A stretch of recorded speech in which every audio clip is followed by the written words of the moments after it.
Welcome to the Windows Computer and Technology channel. And of course, we're going to talk about another great feature.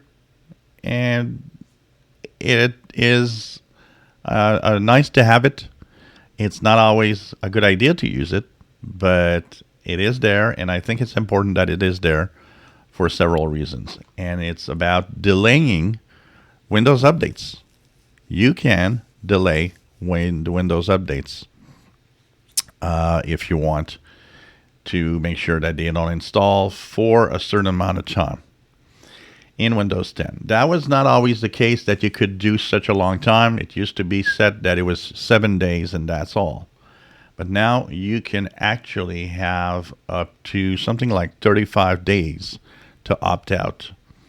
And so this could be useful in certain cases. We know Windows updates are not always that great.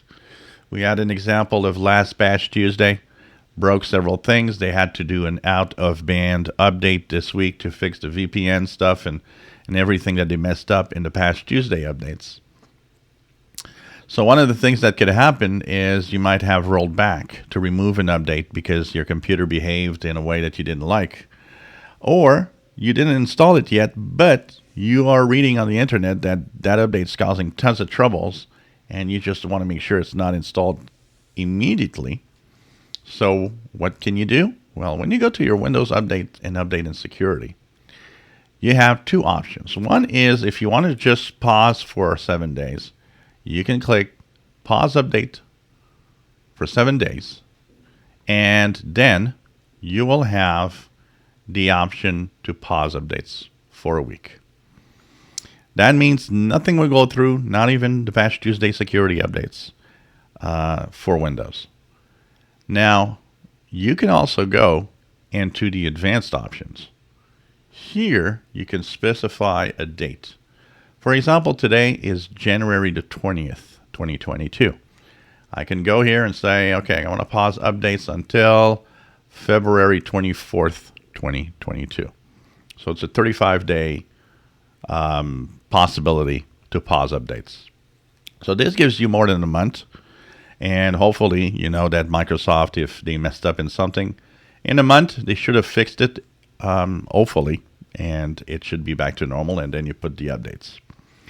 Now, do not use that option automatically every time. It's very important that when you have security updates that they are applied as fast as possible. Lots of updates recently are 0 days, meaning that, you know, they're exploited in the wild maybe sometimes by bad guys already. So to stay safe, you should install the security updates when they are available. But there are cases when maybe that is a problem for you. You rolled back, or you see that people are having too much problem, you're scared. You can at least give up to that 35 days if you want on any version of Windows, Home, Pro, and so on. So that's another possibility, and that's why I am adding it in the great features of Windows 10. If you enjoy my videos, please subscribe, give us thumbs up. Thank you for watching.